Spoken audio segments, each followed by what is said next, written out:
So I just finished Maeve Fly by CJ Leede. This is all over horror book talk. If you are within the horror book talk space, as this is popped up on your FYP, then well, you definitely have heard of this book because I feel like it's impossible not to know this book. And it meets the hype. I couldn't believe what I was reading. While I think some stuff people have said my I may not fully agree with how crazy it is and stuff like that, just because of things that I've read or that I've seen or whatever. But it's still pretty wild, as people say it is. Maeve Fly follows Maeve, who works at Disneyland, or at least they never call it Disneyland. But come on, let's be honest, it's Disneyland as a princess there, and she's also a serial killer. And when she meets Kate's brother, Kate is her best friend, pretty much only friend and coworker, who also works as a princess there. And when Maeve meets Gideon, Kate's brother, things start to change a little bit for her little world.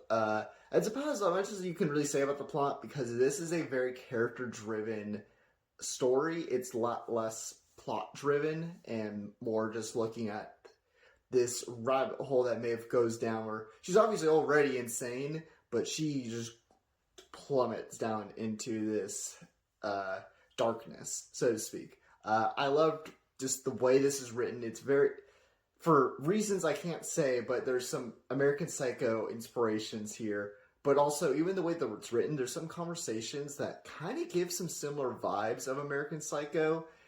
I really love the characters and the dialogue. I think these relationships are so fully realized, and these characters are so dynamic and interesting. I think Maeve is a great protagonist.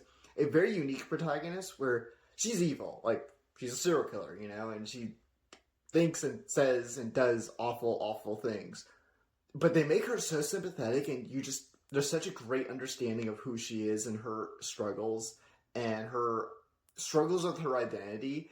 I think it's really fascinating. It's a way deeper book than I think people make it out to be, because people get so hung up on the final act. With the last 70 or so pages of this book go insane and super violent. And also, people did not prepare me for how sexual this book is.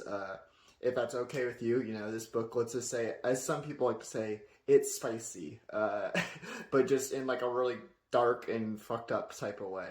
But I love this. I was really leaning on about 4 stars, but the last 70 or so pages got me to that 5 stars. And I would say this is one of my new favorite horror novels of all time. This is a must-read for horror fans. I cannot recommend this book enough. And man, book talk, you guys are right. This one meets the hype, which not always happens. Even if it's still great, doesn't always meet that level. But this absolutely does. Make sure you like, comment, follow, all that stuff to support me, and check out my book, The Huntress and the Trickster, if you want a gory urban fantasy novel.